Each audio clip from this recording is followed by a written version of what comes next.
आज हम लोग डिस्कस करेंगे क्लास 10 एनसीईआरटी मैथ एक्सरसाइज 7.2 का क्वेश्चन नंबर 4। इससे पहले हम लोगों ने 3 क्वेश्चन डिस्कस कर लिया है। यदि आप लोग वो वीडियो नहीं देखें तो एक बार जाकर जरूर देख लीजिएगा। क्वेश्चन नंबर 4 क्या है? Find the ratio in which the line segment joining the points -3, 10 and 6, -8 is divided by -1, 6।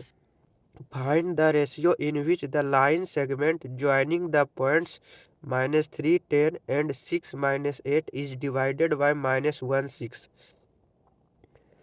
देखो कोई एक लाइन सेगमेंट मान लेते हैं लाइन सेगमेंट ए और बी। ए का कोऑर्डिनेट मान लेते हैं -3, 10 है और बी का कोऑर्डिनेट मान लेते हैं -1, 6 है।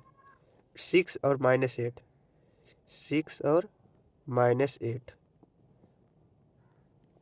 ये जो लाइन सेगमेंट है ये पॉइंट ए और बी को मिलाने वाली लाइन सेगमेंट को कोई एक पॉइंट मान लेते हैं, ये पॉइंट पी है जिसका कोऑर्डिनेट -1, 6 है।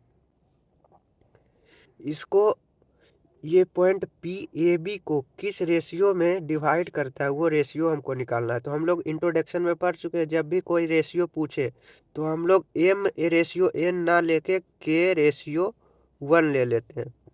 मान लेते हैं point P line segment A B को के रेशियो 1 में डिवाइड कर रहा है। देखो लेट पॉइंट पी जिसका कोऑर्डिनेट कितना है -1, 6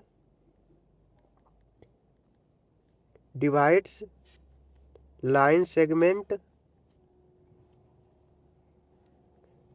सेगमेंट ए बी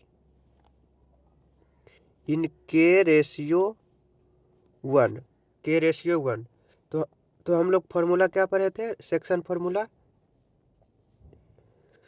जिसे सेक्शन फार्मूला क्या पढ़े थे? यदि ये x1 y1 हो, ठीक, और यदि इसको एक्स वाई मान ले और इसको x2 y2 मान ले, तो हम लोग सेक्शन फार्मूला क्या जानते हैं? कोऑर्डिनेट ऑफ x क्या होगा? कोऑर्डिनेट ऑफ x क्या होगा? m x2 plus n x1 by m plus n। और कोऑर्डिनेट ऑफ y क्या होता था? m y2 plus n y1 by m plus n। ये किस केस में होता था? जब x1 y1 और x2 y2 को मिलाने वाली कोई रेखाखंड को x y m ratio n में डिवाइड करे तो ये फॉर्मूला होता था। तो हम यही फॉर्मूला से यूज कर लेंगे, या फिर x कोऑर्डिनेट निकाल लेंगे या फिर y कोऑर्डिनेट से निकाल लेंगे। यदि हम x कोऑर्डिनेट लेते हैं तो -1 इक्वल टू क्या? m के स्थान पर क्या? k इंटू x2 के स्थान पर 6 प्लस n 1 इंटू ये x1 क्या है? -3 by k plus 1। m plus n है ना, तो m प्लस n क्या है? k1 है तो k प्लस 1। इसको कैसे लिखेंगे? -1 इक्वल टू 6k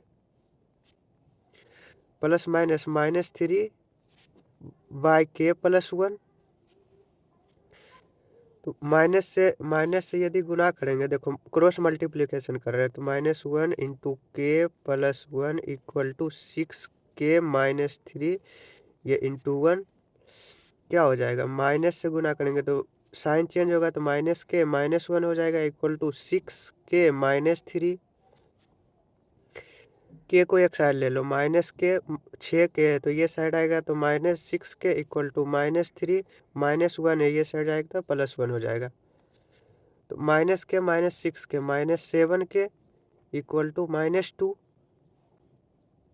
तो हम लोग k इक्वल टू क्या हो जाएगा? -2 बाय -7, तो 7 से 7 कैंसिल, तो k रेशियो 1 क्या हो जाएगा? 2/7। तो हैंस कह देंगे k रेशियो 1 क्या हो जाएगा? 2/7।